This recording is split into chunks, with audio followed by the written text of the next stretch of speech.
உங்கள் பகுதி செய்திகள் இடம்பெறும் நியூஸ் 25.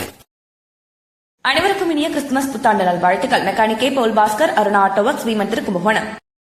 ஏற்றம் தரும் ஆண்டாக 2026 அமைய இனிய புத்தாண்டு நல்வாழ்த்துக்கள். கே குமரவேல், 25வது விட்ட கழக செயலாளர், கும்பகோணம் மாநகர அதிமுக. 2026 புத்தாண்டு அனைவருக்கும் சிறப்பாக அமைய வாழ்த்தும் பி முருகேசன், திருபுவனம் வணிகர் சங்க தலைவர், தஞ்சை வடக்கு மாவட்ட செயலாளர்.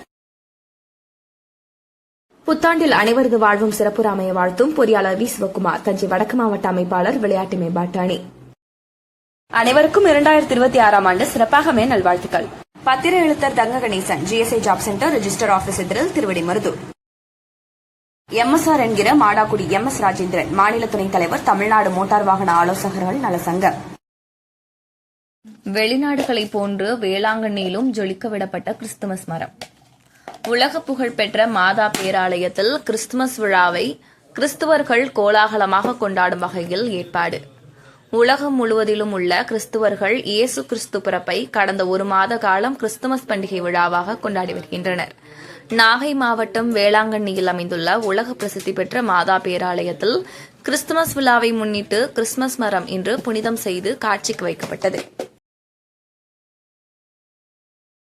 பேராலயம் வளாகம் முன்பு 43 அடி உயரத்திலான கிறிஸ்துமஸ் மரத்தினை பேராலய அதிபர் இருதயராஜ் புனிதம் செய்து மக்கள் கொண்டாட்டத்திற்காக திறந்து வைத்தார்.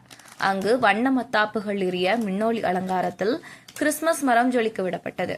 வெளிநாடுகளைப் போன்று வேளாங்கண்ணியிலும் கிறிஸ்துமஸ் மரம் ஆலயத்தின் பிரதான வாயில் முன்பு திறந்து வைக்கப்பட்டதை ஏராளமான கிறிஸ்தவர்களும் சுற்றுலாப் பயணிகளும் மகிழ்ச்சியோடு பார்த்து வியந்து கொண்டாடி வருகின்றனர்.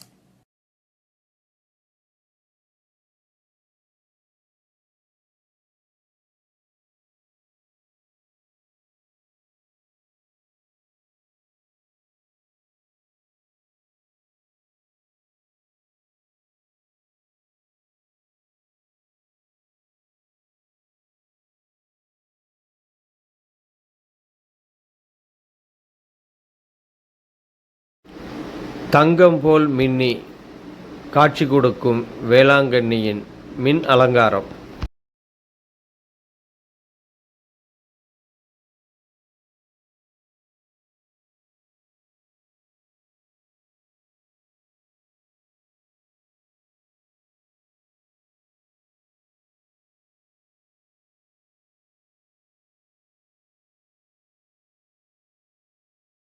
கண்கொள்ளா காட்சியாக காட்சியளிக்கும் வேளாங்கண்ணி.